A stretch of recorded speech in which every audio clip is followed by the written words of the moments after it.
Amakuru go kuva ko wabireho Aakibiishopu wa Mbarara Diocese Paul Bakyenga gatandika kushohora shayi 12 z'akasheshe amikuto etariye munemwe gisha gahamibwa ekereziya shayi 2 z'akasheshe ecyakorwa omugambezi wa Mbarara Diocese Reverend Father Charles Rwanga Mutabarka Okitinga munonga Lambert bino mu Aakibiishopu wa Mbarara n'obusasi bwingi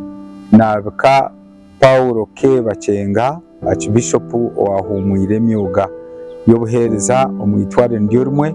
owafa erizobe 2018 ahari Nsambya Hospital. Abo makoraga bamwe abarukumanya wabireho Aakibiishopu wa Mbarara Diocese Paul Bakyenga banje kumugambaho ebitakushana. Abo abakristayo abo burebezi bwa Nkole Venerable Reverend Canon Bobs Mwesije Dean nagirango Archbishop Paul Bakyenga n'omuntu ogisira madini. So okugenda kwe naba ninyijuka ebigambo obaye nibategeka ninga bari mu diocese zabo na no muzigiti nka owishemwe Bishop Betungura no wasiramu na nawe bakareto bumwe bw'edini omuri Nkore kandi bibi bakabinishiatinga byakora byabaje kandi at the same time Archbishop Bakyenga abari yomburuzi wenjiri mwena benamanya nkenjiri amanya bibli akibana gishobora niyo hurra washemerwa twaza ombasiramu shemukwa Abdul Disirkad abwambara nagirango Archbishop okutwaza hamwe nuwo muntu obeta kushorora abantu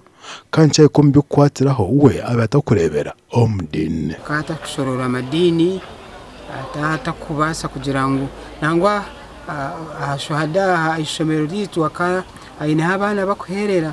nk'umuntu mukuru akabashomesa nambare university akaine abana bakushomesa atakushorora ngo n'abasiramu ninga n'abakatoliki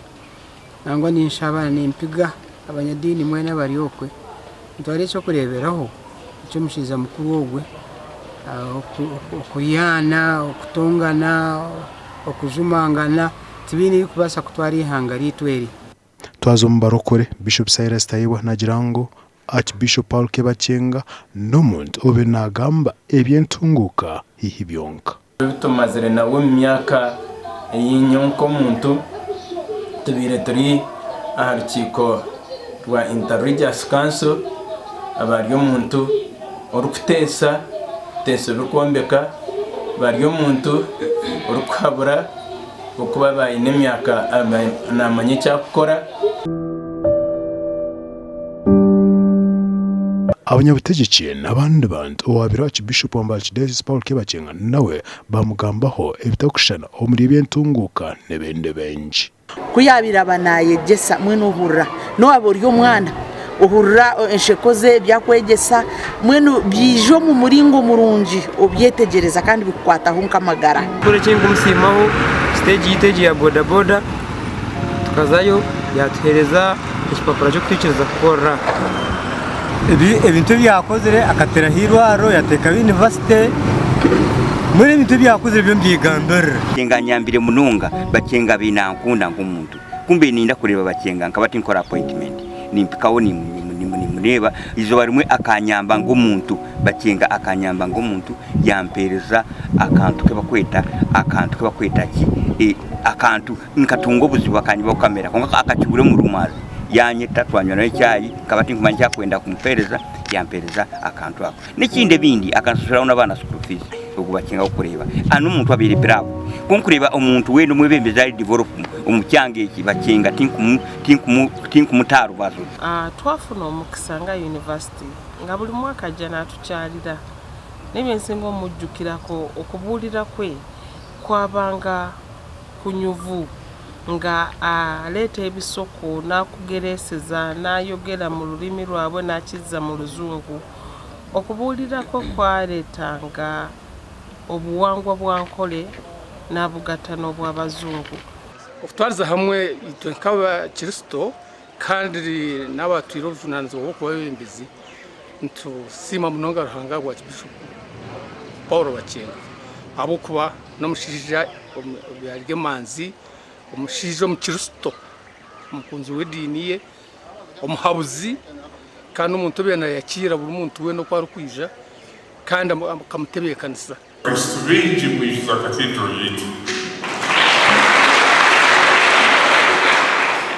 abo ani manyangu imwe ejimisa mugete y'amajiti kongo mbazubadimisa y'abasaserodoti mwebale kugikunda mwebale kunda abasaserodoti banyu kandi nareba mu faces Bakenga yabera takaribaga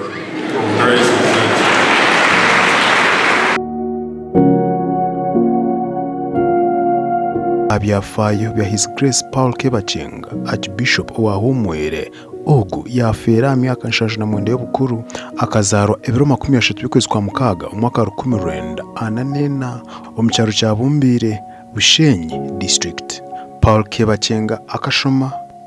pre-primary akagitangira weza omu district ya Bushenyi na bwanyuma yaza ibanda preparatory seminary omwaka gwa 1958 okwisa 1960 na gumwe ogu yiza ya gitara Kitabi seminary na bwanyuma ya gitara Bukarasa minor seminary omu district ya Karungu. St Paul seminary Rushoroza okuyaza yo mu district ya Kabare na bwanyuma yaza Katigondo National Major Seminary bwanyuma y'imyaka 2 ya gita ahati omugenzi Bishop John Baptist Kakubi wizire akamongerayo al St Andrews College omu Scotland.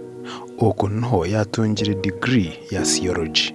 Okutunga wa Reverend Father kabutunga ibiro 11 by'ukwezi kwa mushanje 1961 amyaka 25 yatanuka kereza Mbarara Archdiocese. Owa Bishop yije yabutunga ibiro mukaga by'ukwezi kwa kashatu 1989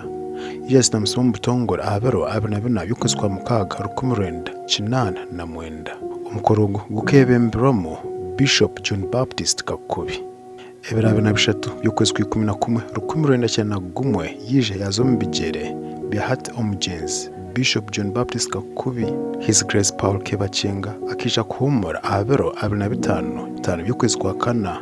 2020 owamugarukiro mbigere ni His Grace Lambert Binomugisha hati niwe Archbishop wa kabiri abambara Archdiocese. Mwene kutuwa kureba ngo umuntu bakumurimo wagumarira icyo Paulo byari kugamba umushyija kozire imyoga ye hati n'ibiro byo cy'ikirere omushija akozere imyoga ye n'ubwo kumujweka ikirunga aba TV West Musenyi Gideon aho mu Rulindo Rwanda.